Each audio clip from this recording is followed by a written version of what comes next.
Gentlemen,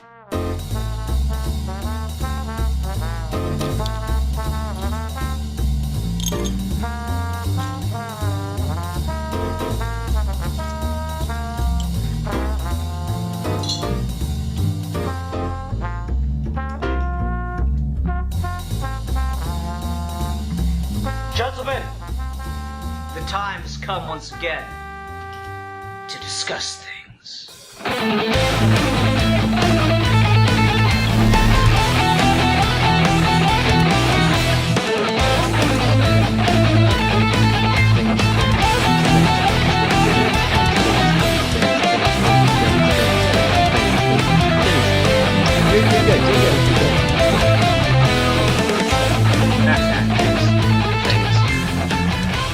Cool. I think that'll do it. All right, let's go ahead and get started then. Hi, everyone. Welcome to another episode of Geeky Gentlemen. I am Sid Part 2.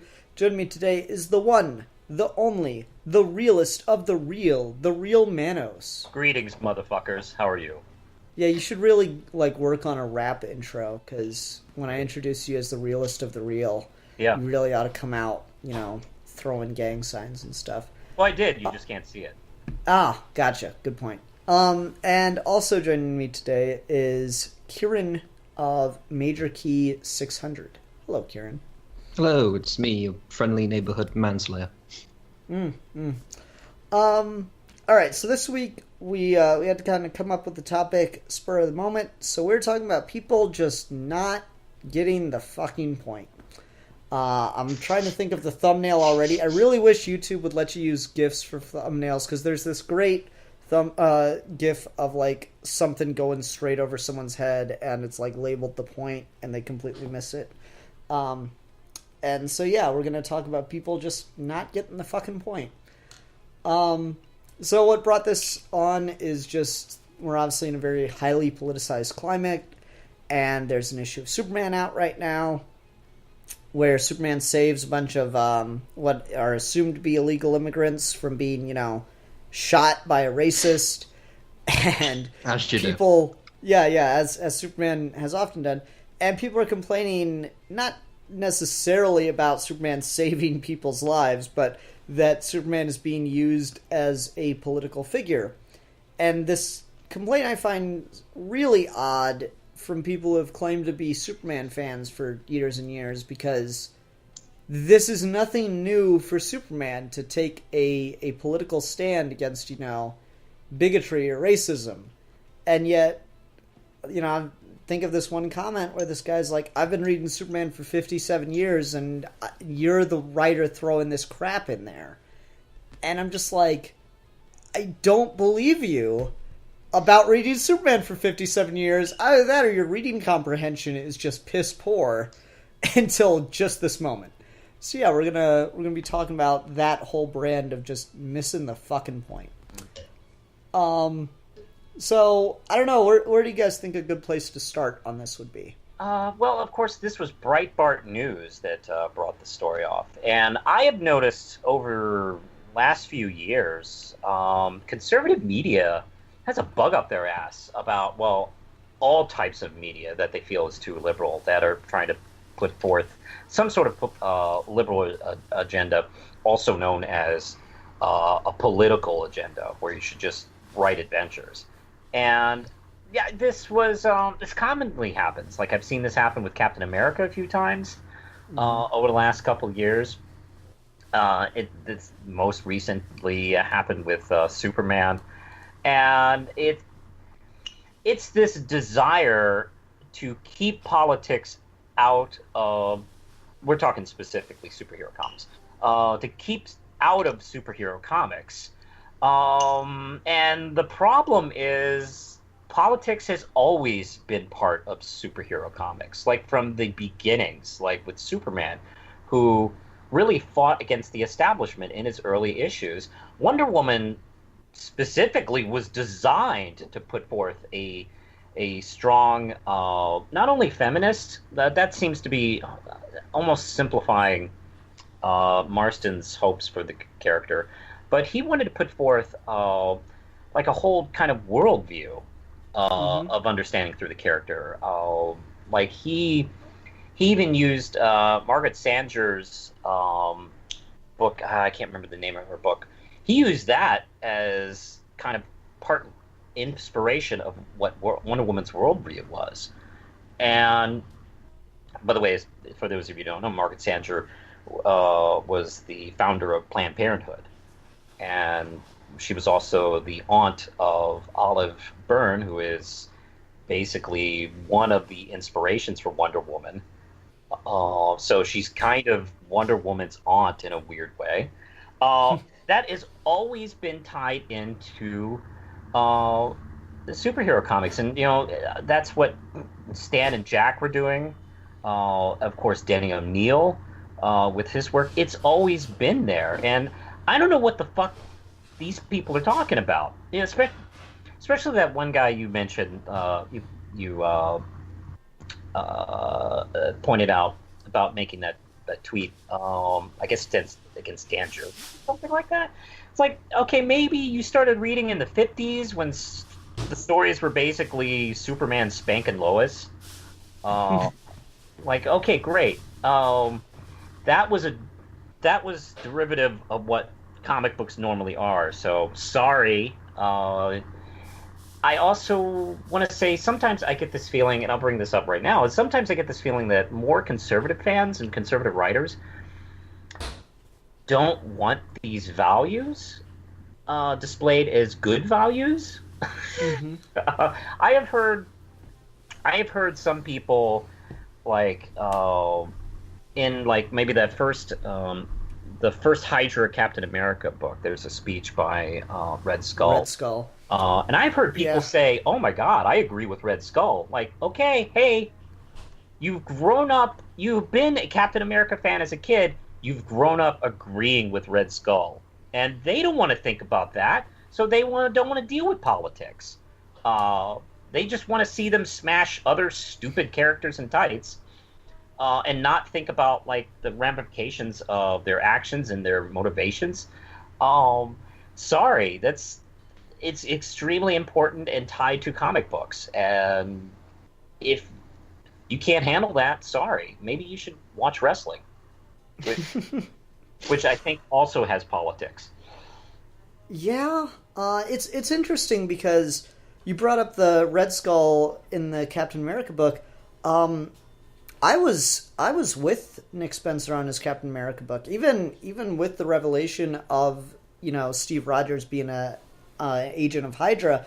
I was like, okay, this would definitely be something to worry about, but Nick Spencer seems to understand what he is writing. It's not like he's just making Captain America a bad guy. He seems to understand the motivations behind fascism.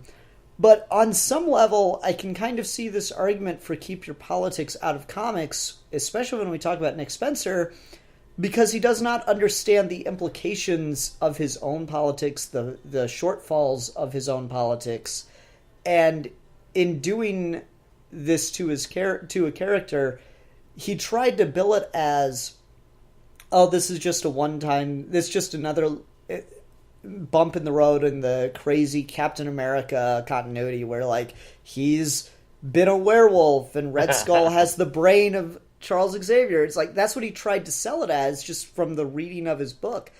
And, by the time you get through it all, it's a really poorly written story that tries to say fascism is bad, liberalism is good, but it doesn't think through the inherent implications of liberalism and the fact that it allows fascism to fester. And that's just a fundamental flaw within the philosophy. He seems to address the flaw that it is there, but he doesn't do anything to correct for it, which is the weird part. So I'm like, fine, if you're gonna, I'll generally agree with the sentiment. You can get away with anything as long as you can get away with it. He clearly doesn't get away with it. So if you don't understand how to finagle your own politics when writing a character, yeah, keep your politics the fuck out of a comic book, because it just creates a bad story that is now a stain on Captain America. I've talked about this a lot with my comic review show. Nazi Captain America is going to be right up there with, Denny O'Neil's Wonder Woman, or the time Lois Lane turned black for a day. As far as, the infamous moments of comic books. I guarantee it. And so I don't know, I get this weird thing where I'm like, I kind of sympathize with the general consensus of, oh, well, your politics are stupid, so keep them out of these characters that I like. But it's not on principle of the characters should not be political. It's on the principle of, if your politics are stupid and you don't want to think through them, then get them the hell away from this character that's smarter than that. Yeah, I think, I didn't read the majority of his work on this. I read at the beginning, and I kind of had an idea that he was kind of using Captain America in the way a lot of writers do, where you use him as a symbol and a reflection of what's going on in America at the time. Writers have done it before, and they'll continue to do it. And I feel like I got the sense that Nick Spencer has been looking around and seeing, people, the way that fascism seems to have grown in popularity in this country, and decided to show that reflection through Captain America. Like, okay, it's horrible that if America becomes a fascist state, okay, let's see what would happen and how horrible it would be if it happened through Captain America. And through unnatural means, you can even make that example. I don't know if Spencer was going that far with it. But it does seem like, at least from some of the reviews I've been listening to, it seems like he has either just lost the narrative, like you were talking about, and kind of got out of hand, or I don't know. I've also been thinking about fan reaction to it, and I think it's...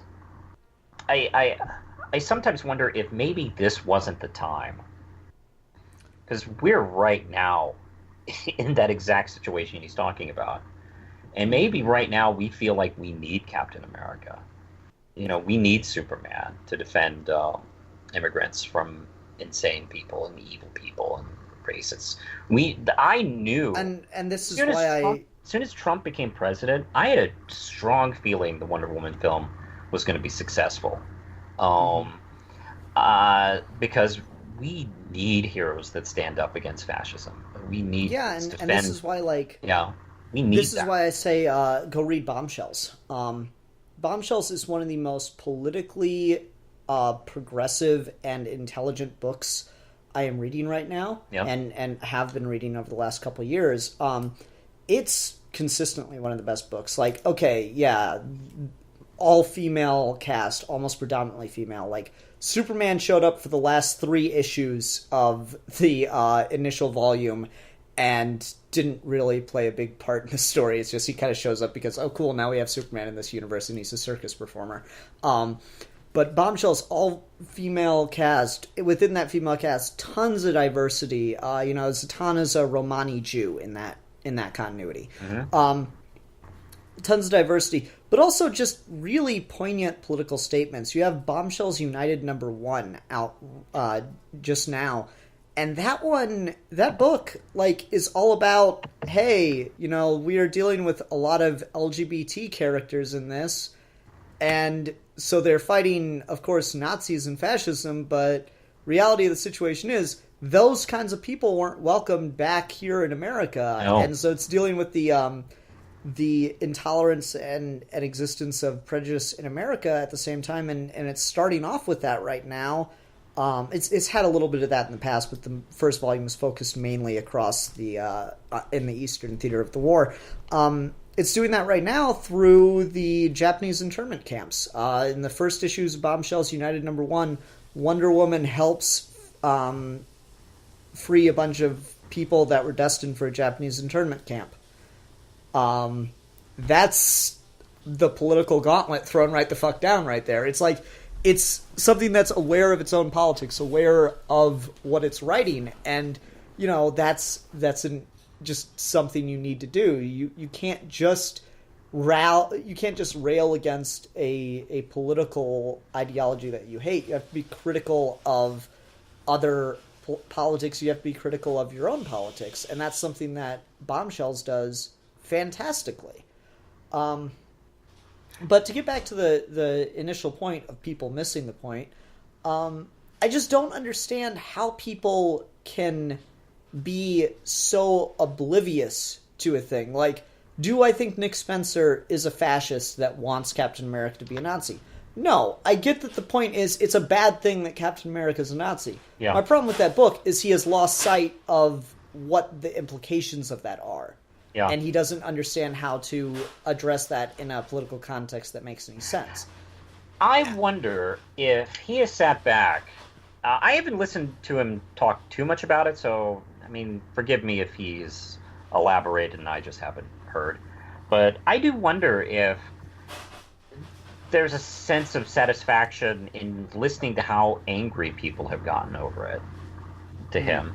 Like, okay, I got a reaction. I proved how much this means to people by turning it into this ugly opposite side of this character. And of course, by doing that, by extension, you're showing how Americans don't want to see that in their country. I don't know if he's thought about it that far. I don't know if that's his goal. This is all kind of observation from afar. Mm-hmm. Perhaps, but I doubt it.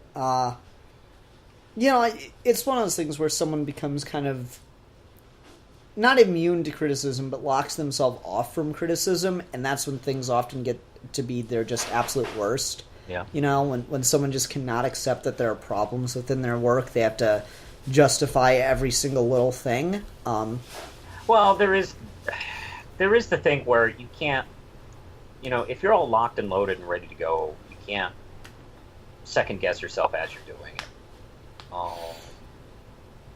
There's a line where you should listen, and when you just need to go and finish it, and hope for the best. Yeah, but I think that he's firmly on just the point of which he cannot acknowledge that this isn't the most brilliant thing ever done in the comics, and so I don't know. I don't understand how people can just miss the point. This is a good thing to talk about. How can he be so closed off to all the arguments that he's getting against this? How can he sit there and be told that people are insulted, are disgusted by his work, and they don't care that there's some kind of comic booky reason behind it? They don't care that there's that he's working on building to a grand point. That they are insulted and disgusted by this take on the character. How can he just sit there and go, "Oh, well, you don't get my brilliance, or you don't see what I'm doing"? I'm like, no, that's not the point. They understand that it's comic books. They understand that you're trying to make a greater argument. The opposition is to the notion of doing this to the integrity of the character. That's correct. And so it's interesting to talk about because as soon as I brought this up, obviously we talked about the guy that has apparently been reading Superman comics for 50-something years and has never gotten the point. But it exists on the left side of the spectrum too. I can't tell you the number of times I've heard someone on the political left go off on something someone said. It's like, oh, this is an obvious indication that this person's a whatever. I think it was. I can give you an example of fans on the left in the Steven Universe fandom.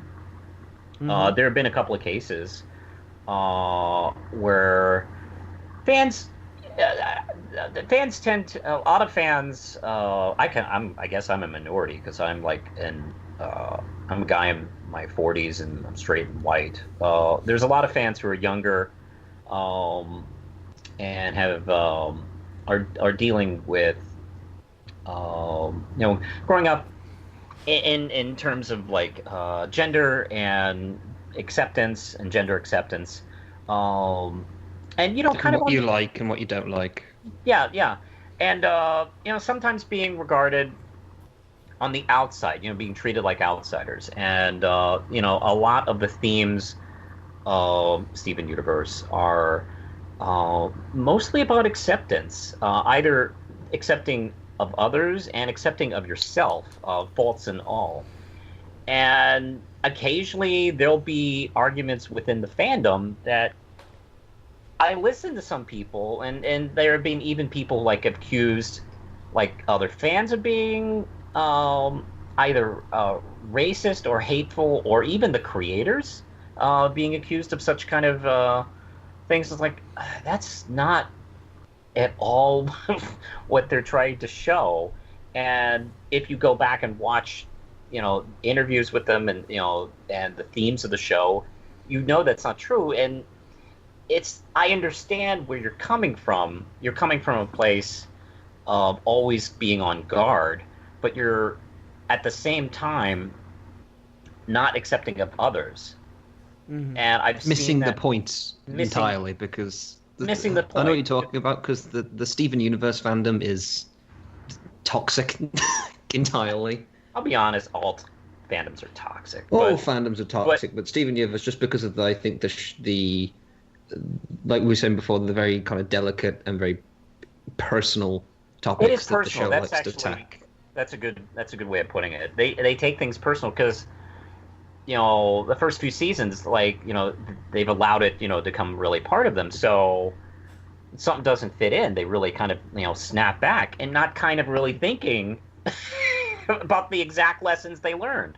Yeah, exactly. It's kind of it's working against itself in the weird way, because the thinking, because the show is so personal, it so goes on different themes and whatnot. It goes on about relationships, individuality, and all this stuff. People kind of take that a little bit to the extreme. Like I said, go into, like you said before, racism and all these kind of topics that, yeah, we get the point and we get how you've got this, how you've come from A to B. Yeah. But you're missing why they wrote this to begin with. Yeah.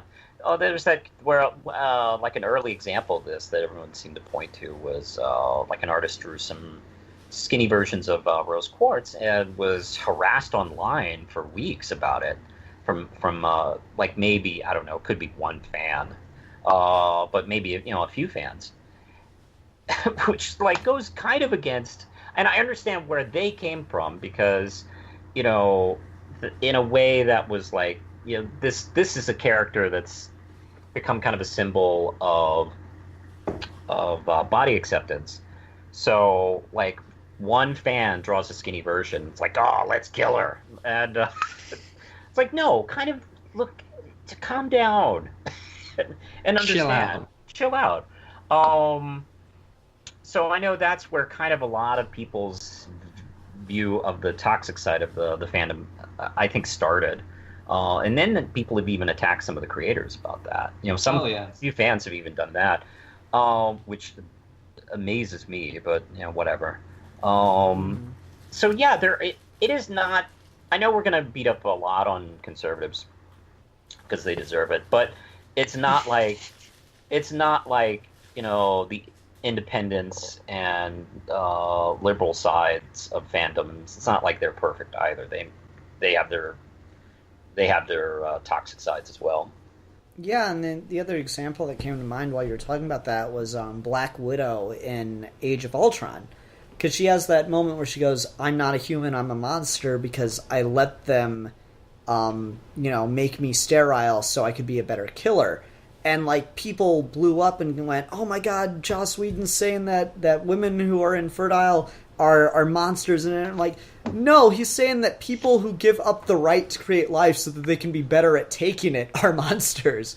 Or at least that's how they should feel. There's a very distinct difference between those two arguments. Yeah, I've always taken that, little speech.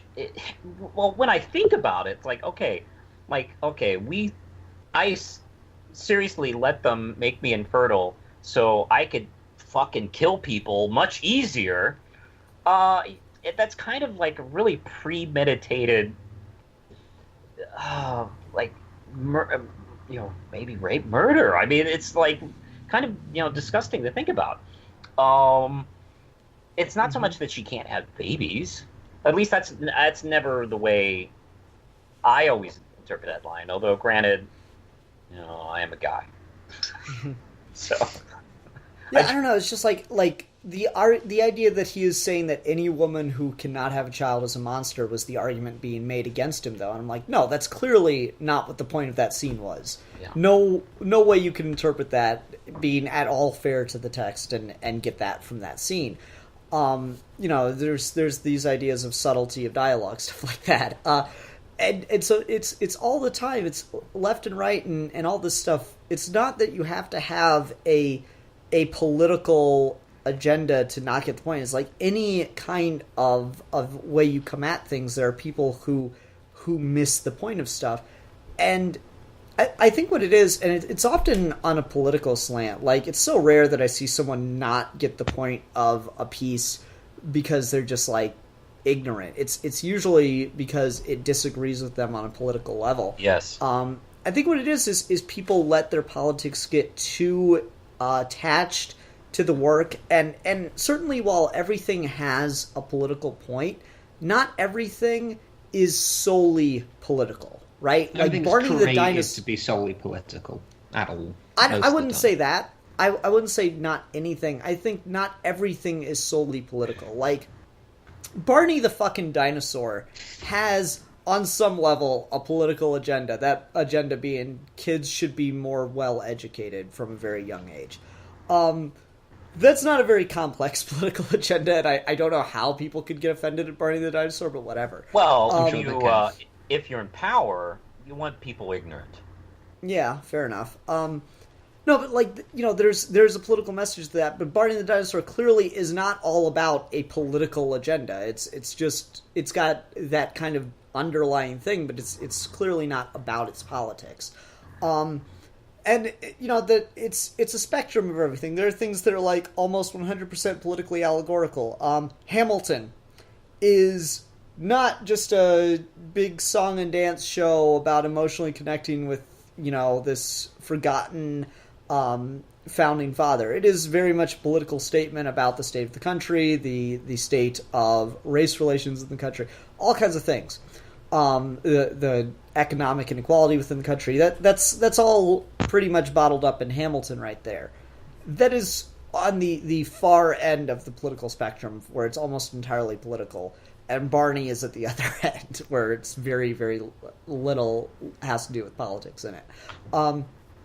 So, like, people seem to not have this ability to take the work on its own, away from its politics, and then see how you feel about it at that point before injecting the political side into a thing. I would agree with that. I think that's what you need to do. You need to be able to take the piece on its own without looking just at the political aspect. And that's the thing, is people can't remove any of the politics from the thing. Yeah, it does sometimes say more about the person making the complaint versus the art that they're complaining about. I remember when the Netflix Mystery Science Theater was about to premiere, and I remember reading occasionally a couple of my own videos that was talking about it. People saying that they were Misties and big fans, but they weren't going to watch it because, oh, yuck, Patton Oswalt is in the show, and he's going to make it SJW, blah, blah, blah, and be constantly anti-Trump. I had one guy on one of my videos reviewing some of these episodes. He asked me very smugly, like, oh, let me get how many Trump jokes were in this season. I'm guessing too much. By the way, no Trump jokes. There were none. There was like, I think maybe 2 semi-political jokes. One about Chris Christie and the bridge. But yeah, it was pretty it was mostly non-political. There's more political jokes, and that's the thing that kind of drives me nuts. Like, there were tons of political jokes in the old show. A lot.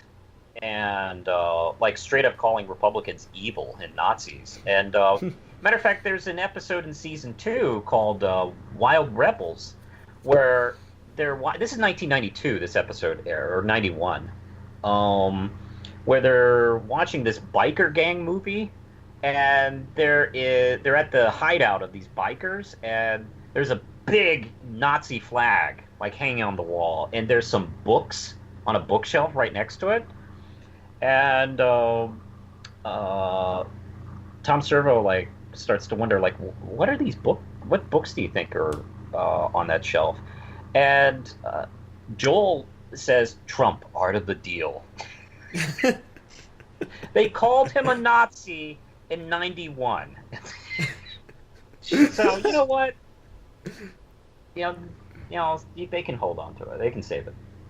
Oh man, no, it's interesting to see that though, like how people can't remove themselves from, can't, like it's about being on some level dispassionate, and at least I'm of the opinion that there's no such thing as true objectivity, but I believe that you can attempt to be objective to a certain point. Yeah. That you should, especially if you're like, even if you have complaints about a piece, you should attempt to be fair to the piece. There's this rule in philosophy that like literally no philosopher follows, but they should, called the rule of charity, which is when you are interpreting an argument, give the best possible chance to that argument. Be as charitable as you can conceivably be without just making a whole new argument before you criticize it.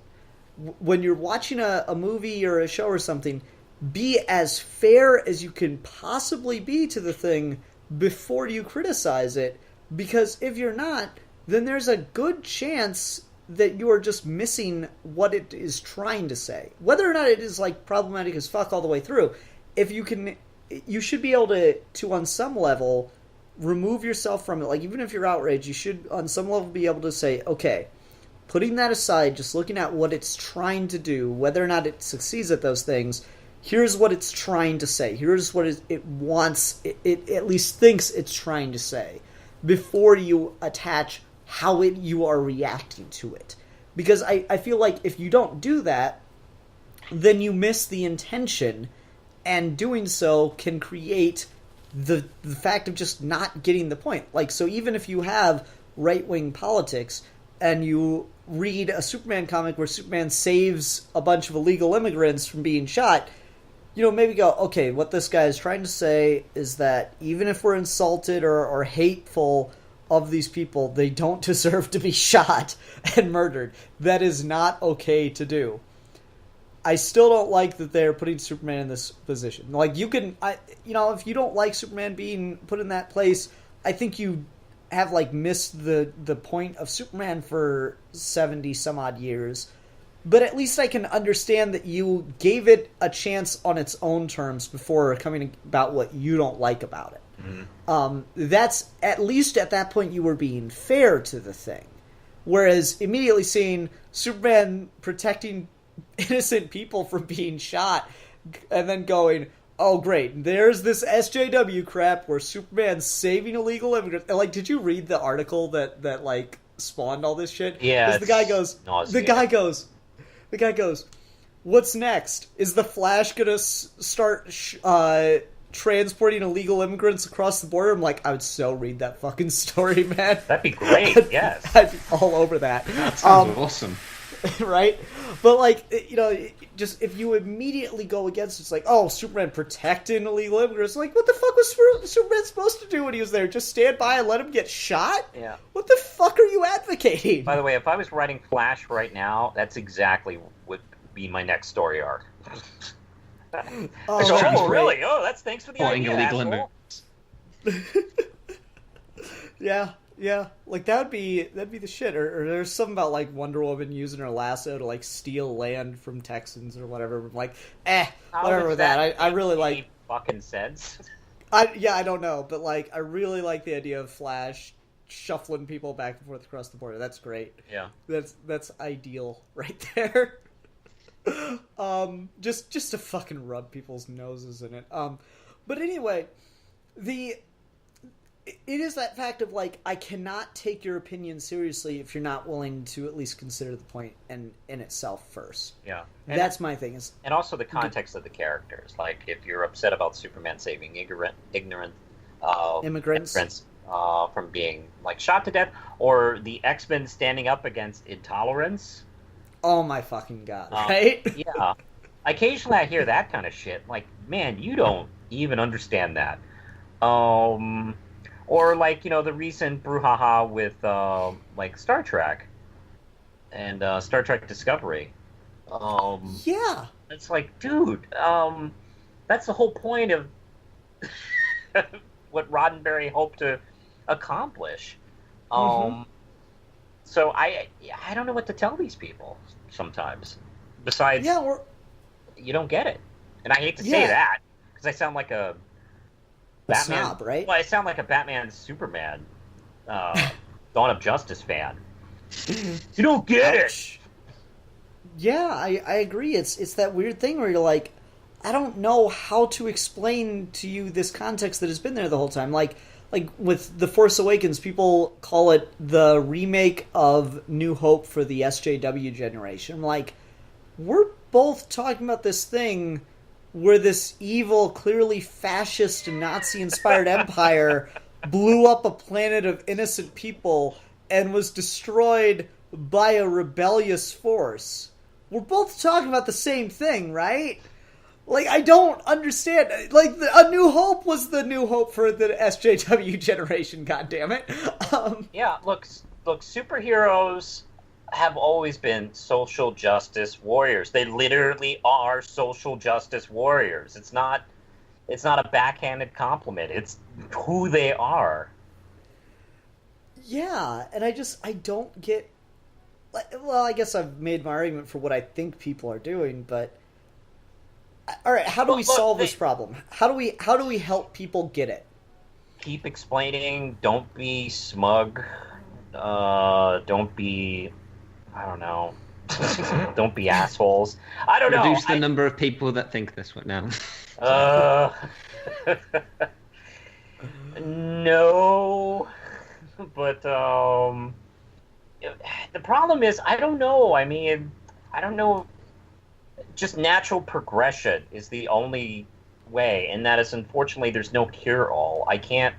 Holy shit. I mean, I wish we could get together and make everyone not evil and stupid, but that's not going to happen. The best we can do is just keep communication up, keep freedom up, keep freedom of speech up, and just, kind of keep hold of these values, and just hope with each generation that more people learn to get it. That's it. Yeah, That's all you can do. Yeah, we just can't make everyone get it because, well, in a way, that is kind of fascism. If they don't... See, I disagree with that. then- I'd push back there. If they don't, then unfortunately, we said this earlier, but you were like, "I'm sorry, you don't get it." Then, Yeah. and you're just gonna kind of have to let them do it, because you can explain to them all they want, and unless they're really open to that kind of stuff, they're not gonna. They're gonna kind of even in their mind block it off until they themselves naturally get it, if they ever do. Yeah. We're talking a lot about America here. Like, Karen, I apologize. Where are you from? I'm from the UK. UK. Yeah, what's the situation going on there? I mean, I understand, with the whole Brexit thing that really got the country kind of split in some situation. And of course, we're not in that yet. We're not in this kind of point yet where we're in such a social differing, arguing, not getting the point state. At this point, we're just kind of let's everyone just make sure we all keep our heads kind of moment, especially with the whole thing with Brexit. And that's happening more and more. There's occasions and stuff that happened over in London and Liverpool and all this kind of places over. So we're not in this super kind of social differ state at all. Not anything major, Trump being president or anything like that. Yeah. Let's see, because I don't know if you. I've been thinking about what would if England has had any we've been talking specifically out of America examples. Are there any real cultural geeky examples that people just completely missing the point on? Anything that comes to mind in the last few years? Ooh, last few years. Nothing that's jumping in my head. Nothing that I'm really super geeky. Oh wait, no, I know. A British example. I don't know why I know this and you don't know this. Go on. Female doctor. Oh, yeah. Well, I can tell you a reason why you probably came to it more than I did. I'm not a Doctor Who fan. No, but like that's. But that's I know very... it's something I know of, and it's something that everyone's been talking about. But Well, was that a didn't come flare to up my in? head. Well, was there? I imagine there probably was some Big discussion about flare it. up, big flare up. Right, so like you've got not even like two sides. You've got so many different points to this debate. All right, so first off, so you've got people that don't mind it's a female doctor as long as it's like a well-written character. It's Yeah. fine. Then you've got the other side of the debate, which is, and this is the kind of debate that doesn't have one side to it. It's the same point, but it has multiple different branching sides to it. It's like a family tree, constantly just keeps going off. So there's the side of that it shouldn't be a woman, and then there's multitude of reasons that I've constantly had in my eardrum about this. Yeah. Number one, because all of them have been men. That's it. Number two, Well, I can't argue with that all logic. yeah, I've heard someone go that, and I just threw my hands up and they go, "You're not wrong." Okay.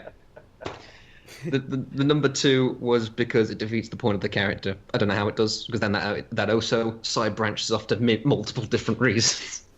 Wait. You know what? You know what I bet would be the best argument or the best thing to do to the first person who's like, well, they've all been men. So there's this old joke. It's really a joke, but it's phrased as a riddle. Mm-hmm. A doctor and his son are driving somewhere when there's a horrible car crash, and the doctor is killed instantly, and the son is badly maimed. But luckily, it happens in a public area, so people call an ambulance, and the ambulance gets there and takes the son into the hospital. And when the son's in the hospital, the surgeon doctor's looking down at the kid and goes, "I can't operate on this kid. He's my son. How could this be?" And like this is like meant to be kind of a test of how sexist you are, because the answer is, well, it's his mom is the doctor. But okay. you know, the people like, you know, miss the point. I wonder what would happen if you told that little riddle to that person right there. It's like, well, that doesn't make any sense. It'd probably be a case of, if I told that riddle to that person, be a case of what this entire topic's about. They wouldn't get the point. But no, the female doctor thing is, and it's hilarious from my standpoint as someone that I've just stated, I'm not a Doctor Who fan. I've been pestered that it is my birthright to become one.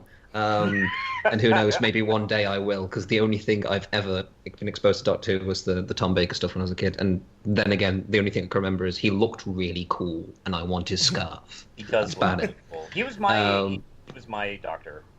Oh, cool. I mean, I'll run to rewatch it just purely because I want to reinstate the reasons why I want his scarf. But, you know, I'll get down there eventually. But when the female doctor was the thing, it was hilarious because I can't escape the debate. As someone that doesn't even care, that I can't escape it. So it's hilarious as an outsider hearing this, because I'm like, I'm only going off the little bit of Doctor Who knowledge I know to not even get part of this debate, just to counteract it and kind of play devil's advocate. Because someone was like coming up to me and said, obviously, well, he can't regenerate into a woman because all of them have been men. And I was like, that person, I was just like, okay, you've got to correct me if I'm wrong, person, but can't he regenerate into anything? Question mark. And he's just like, well, yeah, because like one of the doctors, when he regenerated, checked if he was a woman or not. I'm like, so, and he's lived for like God knows how long, yeah? And they're like, yeah. So it could have happened. We haven't seen it, but it could have happened. He's like, yeah. What's the problem? I don't get it. And also, you know what? When you think about in terms of biology, I mean, don't we all, like, in the womb, like, kind of literally start, like, female first technically, and then I think it's the Y chromosomes that kind of get added in to make a character. Yeah, Y chromosome. Either Y male or female. So, I don't know. When you think of it in those terms, it doesn't seem that implausible. And it's just, fact, I don't... I think it's because... No, go. No, I was just going to kind of continue on. You go. All I was going to say is just, at the end of the day, again, this is an outsider's perspective, so there could be in-universe reasons to why this is horribly wrong, and who knows, maybe when I watch Doctor Who and accept my birthright, I could scream blasphemy at this. But I, as an outsider's perspective, I'm just like, he's now a woman. It makes in-universe sense, at least with the whole regeneration stuff. Yeah. And I feel like people's up in arms about this because it's just different. Mhm. That's it. It's just different now. I don't like change. Yeah, there you go. Yeah, That's it. different is scary to some, and also just the feeling that they don't control everything is scary to Oh some. yeah. Oh, yeah. It's weird as well, just because with the female Doctor as well. My only stance on it is because, and again, as someone that's not watched the show and won't watch the show yet, is that like, well, as long as the only problem I would see as a fan of the show, if I was one, is if. And I got like an announcement that the female Doctor's happening. Well, I just hope that she won't be written with the personality of "I'm a girl, I have tits now." Well, Moffat isn't writing it, so that won't happen. Yeah. But As long as it's like, because in universe, the Doctor shouldn't care he's a girl, really, or it's a girl. So for him, it'd be like, oh, look, I'm a girl. Sweet. Moving on. well, I think what would be not surprising is if the Doctor would encounter attitudes that are like thrown towards her that in the past as a man she didn't have to put up with. That might be interesting to see. Like I saw a whole Twitter thread. like this character suddenly having to deal with bullshit culturally. I saw this whole Twitter thread. It was amazing. This entire Twitter thread about the Doctor reacting to fake pockets. It was one of the most hilarious things I've ever read in my entire life. It's like, all right, I'm just gonna put my sonic screwdriver in my pocket. What the? What is my pocket? Not a pocket. I don't understand. And like one of the female companions has to explain it, and she's like, "Oh my god, this is the most unspeakable evil in the entire universe." Yeah, Can we appreciate Ian's British accent, by the way? You're welcome, mate. very good. I do. I was curious, like how, I did see some flare up. Not as strong as I feared it would be in America, because we got our head of our asses about shit like that. But I was wondering, like, if it was going to be a strong overreaction in England, because England has had female rule. You've had a couple prime ministers. Had bad ones, history but yeah. of like female royalty ruling your country. Not like this country. This country has not had that. We're stupidly picky when we want to become very politically argumental about something. There's some things that you'd be like, oh, this is going to cause some shit, and then it happens and no one cares. And then you're like, oh, this is only a tiny thing, like the Doctor becoming female.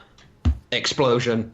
I have noticed that from abroad. Like, I have seen your country overreact to things that I never would have thought. Like, oh, I thought they were cool about that shit. Yeah, it's weird. It's weird. Sometimes we're chill about everything, and then sometimes we decide, like we wake up in the morning and go, you know what? I want to cause some shit. Yeah. That's what I want to do today. Because I generally can predict almost exactly how we will react and overreact cultural shit. And England, not very accurate on that. We are very unpredictable. Like, it is literally like, I actually think, going to my element here, there's an anime called Hitalia, where all the characters are physical personified of the countries. And there is one where America and Japan come into Britain's room, and he wakes up and he's like, hello, Britain, how do you feel today? Just like, I'm okay. He's like, got some tea? And then lay down the episodes, he wakes up again, how are you feeling? Oh, I've got some right shit to tell you. Nothing's happened. Nothing's changed between then and there. He just decides to wake up and cause some shit. Mm-hmm. Let's see. Yeah, and I saw,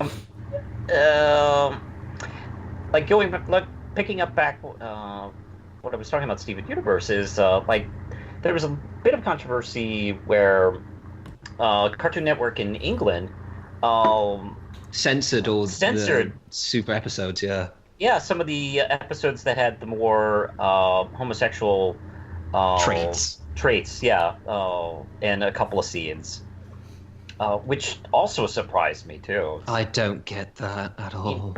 Like, here, America was cool with that and created that, and and we decided, you know what, our kids can't look at homosexuality. It is a depravity upon man. Oh boy, I don't know. It's just, that's one of those unpredictable reactions that I just can't get around. One of the weird things as well going on that is, to me, the episodes that they decide to censor. Like, I can't remember because I actually because of that not watched the UK broadcast of Steven Universe. Good for you.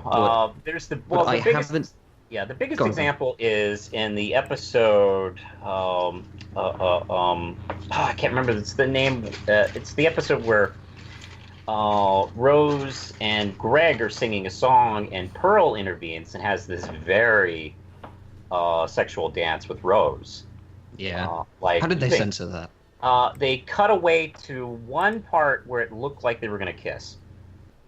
Which is kept you mean in America. when their faces get super close to each other? Yeah, when they get close, instead they cut it to make. Yeah, instead they cut it to Greg looking like, whoa, that's hot. Why? That's interesting because that's got more, in some ways, got more homosexual implications. If you just cut to a man and go, ooh, that's attractive. It does. Because then you don't see what they're doing. Exactly. Yeah, it reminds me of this old Nick Fury comic where, like, initially the artist wanted to show, like, the beginning of a sex scene, but not, like, actually show anyone physically naked, just wanted to show, like, them kissing and beginning to go to the bedroom or something. And, like, they wouldn't let him do that, so editorial instead suggested, okay, show them about to kiss, and then show, like, his gun hanging on the rack in its holster. And the artist goes, that's so much more explicit than anything I thought to do. That's people weird when they want to avoid one thing, come up with a solution, a very complicated one that hilariously is just a way to circle back around to what they wanted to do. Oh no! I have real life example of this one. Yeah. I have real life example of this one. When I was a kid in my neighborhood, there was a boy that wanted to play with Barbies, and his parents were afraid that would make him gay. So instead, they wouldn't let him play with Barbies, but they got him a bunch of He-Man action figures. He-Man, who's like half naked, muscly dude. Like, what the shit were you thinking? If you wanted him, do we ever know if this gay? Child became gay? I don't know. He moved before it'd be hilarious he moved if it before did. the age of sexual awakening, as it were. And I was just like, in retrospect, like at the time it meant nothing, but in retrospect, I've thought about that. I'm like, wow, they really didn't think that one through at all. Yeah. It was stupid in the first place, but like really, they did not think that through in the slightest. No. Yeah, you meet him years later, and he shows up with his husband, and he's a big, muscle-bound blonde guy. Yeah, and like, I wonder where he got that that taste. Yeah, I wonder where he got a taste for that one. Yep. Oh man, like it's so bizarre when people do that. And again, it's this other level of missing the point where it's like, okay, well, we don't want this to be a thing, so let's try to think of a way around it. And then they just end up making like the thing that they were trying to avoid 10 times more explicit. Yeah, like the fridge, the original scene in the Green Lantern issue, where Kyle Rayner's girlfriend. Of course, we talk more about the social aspect of that scene, but also there's another aspect concerning the censorship of that scene, because the editor thought it was too graphic for the character to just be shown up dead. So they instructed the artist to draw it like you only see a foot, and it looked like, from the way they drew it, like she was dismembered and put into the brick. It was much worse. The way you think about it. Yeah, and so like she was even more. It is more gruesome. Yeah, she was even more rendered, more abused. You know, like not only did she die, but like her corpse was violated, all to get at Kyle Rayner. So it makes it like 10 times more ridiculous. And it's like, wow, they didn't think through that implication whatsoever. It's like even just the act of her being dead would be one thing, but like even if her foot was drawn in such a way that it didn't look like she was dismembered, the act of shoving her body in the refrigerator is just increasingly crueler to her dignity. Yeah. Right? Yes. And like that's just on every level it just gets worse and worse and worse and more unhumane. And like if your whole point was, well, we don't want it to be too gruesome. Well, just showing a dead body that's like, like fucking Spider-Man in the 60s got away with showing Gwen Stacy get her neck snapped on panel. Yeah, we've seen dead bodies for quite a while in comic books, so... I mean, it's pretty bad. This is the 90s, the era of guns and chains in comic books, right? So I don't know where the hell they were coming from with that one. Yeah, Green Lantern was suddenly the family-friendly book? What? Yeah, I also love the purple and black blood show up in a lot of Marvel comics in the 90s.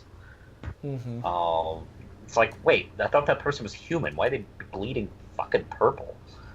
Oh, so red's really scary, so purple is less scary or something. That actually happened. There's actually a scene in Incredible Hulk where a human, regular person gets stabbed, and there's blood everywhere around this killer. If we're going to talk kind 90s, of purple. If we're going to talk 90s in the comics, you know what's worth bringing up related specifically to the topic of missing the point? Yeah. Is when people miss their own point. So you know who I'm going to bring up since we're talking 90s comics? Okay. Todd fucking McFarlane. Oh, yeah. Yeah, like this guy's like, and he had a legit argument about like the fact that both Marvel, DC, the entire comics industry was really victimizing its creators, specifically the artists who were doing, the huge, the biggest amount of the work. And so, rightly so, Todd McFarlane goes off. It's like, I'm going to form my own fucking company, and we're going to treat creators, right. And he did. And he just perpetuated the damn problem in his own company and treated the people that came to write for him like shit. And there's, like, tons of lawsuits that were out against Todd McFarlane for years for just, like, blatantly violating contracts with the people that he brought on board in this notion of a more independent and better functioning creator pool. Yeah, and McFarlane wasn't the only one. Image, by and large, kind of became Marvel in a bad way very quickly. Matter of fact, John Byrne, actually, at the time, he said they wanted to become Marvel in the worst way, and they did. Mm-hmm.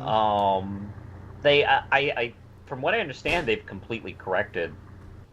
Yeah, I hear a lot of good things from the writers working at Image now. Yeah, it's a great company. I think and to be honest, like, they had to, like, kind of learn the hard way. But yeah, for a while, they really did do that. Yeah, and it's this really weird thing where you're like, what are you thinking? How do you get to this place? And I guess it's that ultimate thing of, like, you become the monster you're fighting. Oh, yeah, that's a common problem. Yeah, it's just bizarre. It's like, how do people lose sight of it? I don't... I guess I've just never been in that situation or never realized I was in that situation where I was the problem that I was seeing, and I was missing my own point or missing the point that I was trying to make or something. And I don't know. I guess it is just this level of... The only way I can think to solve this problem of missing the point is to be less passionate. And just in general, I guess, I mean... I don't think it hurts for everyone to be able to pump the fucking brakes every now and again and cool their damn jets. Like, right, wrong, I don't care what side of it you're on. I see no problem with just going, okay, let's take a step back and see if just maybe I'm overreacting to this. Because what's the worst case scenario? You are? Okay, good, then you can stop. The worst case scenario is you're proven wrong. Yeah. Which is... And so, like...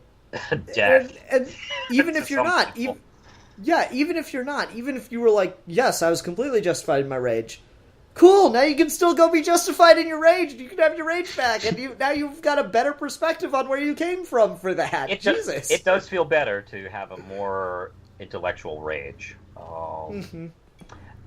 Well, I mean, look, it's a common... you were talking about, like, how can we solve this in a general sense. I do think, like, more empathy.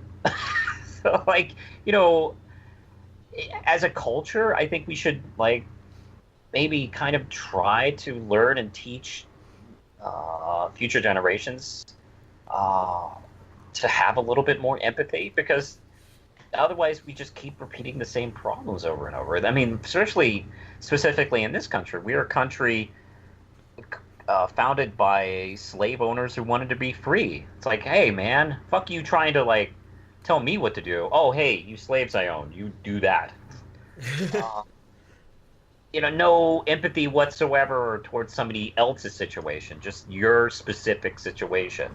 I mean, we've gotten, of course, better, but, it's nowhere near what it should be. Taking a long time to get there. It does take a long time to get there, and sadly, you and I will be long fucking dead by the time. Yeah, that's the thing, is like, fuck taking a while to get there. That's my thing, is like, now when I see someone missing the point, I'm just gonna be like, hey, have you thought this through for more than 10 seconds? And, like, I guess it makes sense that, like, things have become so much hotter now as we've moved into a social media age. Yeah. Wherein, you respond to something instantly. Yeah. Like, the comment thing is right there. A lot of times you don't even have to scroll down to go comment. You are instantly able to respond and give your opinion, your literally hot take on any piece of news, any piece of new controversy that's springing up. And then you've got, 20 people on one side that'll disagree with you and 20 people on your side that'll agree with you. And so you have surrogates fighting back and forth with each other, and it just never fucking stops. And so it kind of perpetuates and festers and just boils over. So it's like, asking someone to be dispassionate, to just be, like, objectively thinking about this for 10 seconds might be literally impossible in this day and age. I do. My hope is that, we're all kind of children in this age of social media. I mean, this is new. This is new to culture, not just America, but all over. We've never had such immediacy before.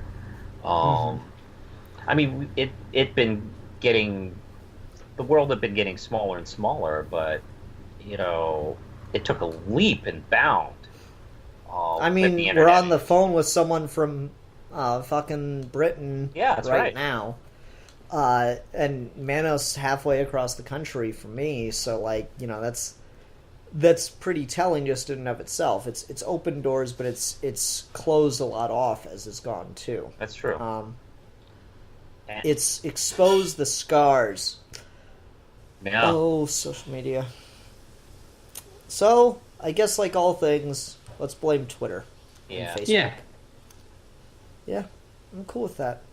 Oh, by the way, follow me on Twitter at the real Manos. At Sid2. Yeah. But fuck you, Twitter! Right? Like, I don't know, it's this weird thing. It's this double-edged sword. Like, some of the most inspiring and truly just human stories I've found on Twitter. Like, there's this lady I follow who's a really big advocate for, healthcare law in this country. And the reason why is she has a kid that was born with, like, this super rare fucking disease that, like, his internal organs are just completely, batshit. And so she's, like, got this huge personal connection for him. Like, yes, this is so good to, like, see someone who is dealing with this situation be so vocal about these issues. This is, like, the exact kind of person that these issues are affecting. This is why, politics doesn't matter is complete bullshit, because that's her kid's life you're talking about, right? Yeah. But then at the same time, anytime there's a news story, I go and scroll through the trending stuff, and undeniably, I got someone who's sitting there making some argument that's just, like, the most bigoted, like, it literally sounds like if I were to write a bad movie villain speech for, like, why they're motivated to, keep black people from getting in this pool. It just sounds that stereotypically racist or bigoted. I'm just like, fucking how? Yeah. Well, I mean, I guess that side of humanity is discovering social media and becoming less afraid to show that side of themselves. They've been able to convince themselves. Becoming more daring. Yeah, they've convinced themselves, oh, it's just an opinion. Like, oh, hey, opinions don't matter. My opinion is this. Like, look. I don't like Batman versus Superman Dawn of Justice. That's an opinion. I don't like immigrants. That's evil. There's a big difference in those two. And yeah, we gotta kind of like I was kind of just saying, we gotta kind of like learn how to deal with social media. We're kind of stuck with each other now. You know, we're all kind of like that family member that, you know, their spouse died and they have to move in with you and you fucking hate them. You know, we're kind of that now. Like, we're the family that has to live with each other again. It's like, shit, I don't like you. Oh, I only saw you at Thanksgiving. Now I gotta fucking live with you. Yeah. So No, that's kind of what we're doing. Yeah, it's that it's this idea that social media is kind of a black mirror, and that's a lot of what that television series deals with. Oddly enough, is the way that technology is mirroring our society and pointing out the unhealthiness of certain aspects of it. Yeah, a lot of people don't like what they see. Yeah, and so a lot of people don't care that they're missing the point. They just want to feel justified in their outrage and all that stuff. And it's a Twitter thread that started this conversation, so I think it's a good place to end this conversation by talking about the fact that a lot of this has to do... It's not just social media, but I think that has really heightened a lot of the dialogue here. Cool. Yeah. Everyone feel good about where that conversation got then? Yeah, I think we solved a lot of cultural problems today. Yep, by having a podcast about them, sure. Just listen to this and you're good. Listen to this and all your problems will be solved. Indeed. Okay, folks, I think that'll do it for this week's episode of Geeky Gentlemen. Thank you, Manos and Kieran, for being here. Mm-hmm. All right. Thank you. Until next time, everybody, I'm the Philosopher. I'm the Realist. And I'm the Wandering Samurai. And we are your Geeky Gentlemen. And we will be discussing things.